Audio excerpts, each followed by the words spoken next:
Big surprise. I mean, the big announcement. Big announcement, no? Incredible. I guess give me what your emotion is right now, having a new contract, having a new home.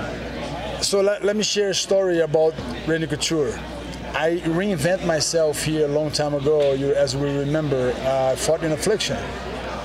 And I came here to camp. I remember walking that door, coming here, walking, and so many doubts in my mind that, man, people said, he's not going to be able to do it. And I was like 27.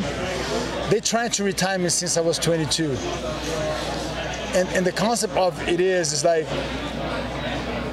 in football, example, in baseball, you lose, they steal your fans. So the fans of MMA, they go into a season, and now it's amazing because I'm like a dinosaur. So people see me and say, man, I was these growing up boys, like they have babies and say, I used to watch you when I was 5 years old. I say, what? And I say, what? And say, yeah, so now I have the grandfather, the father, and the son, and sometimes the nephew. So I'm a generation guy, so I was there before everybody. And then I saw the MMA world getting transformed. I remember Dana White with hair, with horrible clothes, bad dress, and then it started transformation and become a star, and now he's popular, and he changed the sport. Dana White, Lorenzo Fertitta, Frank Fertitta, they really, really paved the way what nobody believed. They show up the money and they show results. So I'm eternally grateful for what they did. And I think I did everything I could in my power with two owners. Of course, I was very young, and of course, I didn't have the maturity I have today. I was a visionary, but I didn't have the experience, and I think that's comes with time. But I'm glad that I still have it on me, competition. Maybe not the same, but with a little help, with a little change, with a little adaptation, things can get better for me and for all of you. So takes balls to make changes, and I believe what one championship represent, what Chatri and the whole organization represent, they're visionaries. And we have something common. So I just graduated from Harvard School in the athlete side. And Anita, my professor, and I call her my coach, she's the same professor of all the Harvard team of one championship. So it was amazing. And we are talking, texting each other, and understanding the value proposition. So just to make an analogy of what the world of entertainment sport is. We have the agent side, we have the promotion side, and we have the athletes, and we have the fans. So how you can combine that, and then comes the sponsorship, and comes the revenue source of what generated, who pays all these bills, why you guys are here. So I understand how now business effect of MMA. And when I saw the value proposition and how one championship are running with amazing minds and understanding that MMA is not more local, it's not more like American football is regional, it's only in America. MMA is global, it's massive in Russia. The second industry of MMA, the biggest is America, the second is Brazil. I opened that thing. I can say, I opened that. I was Moses in Brazil. I said, come on, open this sea, let's do it, with many other athletes as well. But I'm glad that now I have a house that will give me the chance to apply still my martial arts, but understanding that what you guys wanted, I really wanted to bring the value proposition of what MMA is about. So I was blown away when I saw the event. I was there sitting with them and saw everything, to the lighting, to the introduction, to everything was spectacular. I'm curious, because you talk about the business side, right? And you mentioned it up there, how this is getting more like WWE, the promotion of it, but those crazy antics end up producing huge pay-per-views, right? Like big money. Not anymore. That's why I wonder, like, how do you change that? So how many pay-per-views sold the last one? Do you know how much? No. It's not much. Yeah, not many. So why? Because you cannot try to multiply Conor McGregor. You cannot try to mimic him and try to be him. You cannot. You only want Muhammad Ali. Only one Vitor Belfort, only one Anderson Silva, only one Conor McGregor. Don't try to force it.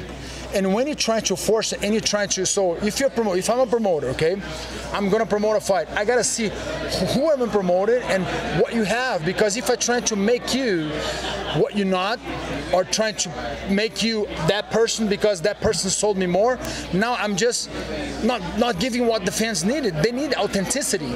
Today with the internet, I'm telling my friends, if you're a child molester or if you abuse women, we're gonna catch you, man. Sooner or later, we're gonna catch you. Why? Because you cannot hide anything today, am I right? You cannot hide. So authenticity is number one. And I believe in the code, what martial art is. For me, it's very important. So one championship brings that value of what they want. Is like, if you're a football fan, what you want? Good football game. Touchdown. You don't want a game that is boring. If you're a basketball player, what you want? You want a great game, back and forth, back and forth. If you're a fighter, you want great fights, a great show, great entertaining, but with great value. So I'm a big believer that that's where we are going to a new era, and I believe one championship is the new era. Any plans on going back to Montreal and training at TriStar? I know you did that last year. I'm training with Hard Knocks with Henry Hoof. I live in Florida. Yeah. I told Frihas, that's my house. I love Frihas, but for me to be away from my family, it's such a hard thing. Yeah. But that's my house, man. You know, TriStar, it's a place that I have one of the best trainers, the best training partners. You know, I consider that it's my home, and I'm welcome there all the time. But for me to be away from my family, it's like my priority, and I gotta be in all the games. I gotta carry the bottles. So I'm a dad of 3 kids, and I love them, and I don't want to miss these times of their life. How is it having a former opponent as your boss now, in Rich Franklin? I'm sure you enjoy it, but is it a little bit weird too, because you guys fought? No, it's not. What I see is like, it's a chain of orders. You know, I see we working together. You know, like my boss is God. You know, I choose to be here, and I'm not obligated to do anything. We're doing together, and that's the beauty of business. You got to respect people in their level. So I'm very happy to see Rich Franklin, you know, having this opportunity to work with him, and as so the fighters, Misha Tate.